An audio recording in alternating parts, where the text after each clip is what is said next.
आज हिंगोली जिल्ह्याच्या सेनगाव तालुक्यातील ठाकरे गटाच्या वतीनं आज शेतकरी मोर्चा या ठिकाणी मोठ्या प्रमाणात काढलेला आहे। तर काय मागण्या आहेत नेमकं काय सांगाल? 7/12 शेतकऱ्याचा 7/12 कोरा करतो असं देवेंद्र फडणवीस म्हणाले होते। त्या अनुषंगाने शेतकऱ्याचा 7/12 कोरा करण्यासाठी या ठिकाणी भव्य मोर्चा या ठिकाणी शिवसेनेच्या वतीनं काढण्यात आलेला आहे।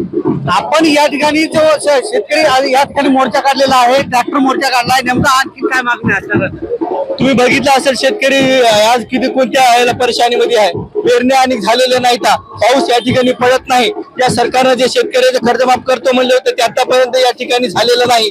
यासाठी सन्माननीय उद्धव साहेब ठाकरे यांच्या आदेशानुसार, अमरदास दानवे यांच्या आदेशानुसार या ठिकाणी भव्य असा मोर्चा या ठिकाणी ट्रॅक्टर मोर्चा काढलेला आहे। गाडी बैल पण या ठिकाणी शेतकरी या ठिकाणी सर्व उपस्थित आहेत। ही फक्त एकच मागणी आहे, बिन अटी बिन शर्यती आमची कर्जमुक्ती शेतकऱ्यांची झाली पाहिजे। तर सर्वात महत्वाची या ठिकाणी मागणी असणार आहे।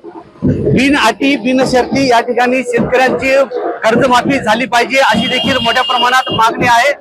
श्रीधर वाळवंटे, जय महाराष्ट्र न्यूज, सेनगाव, हिंगोली।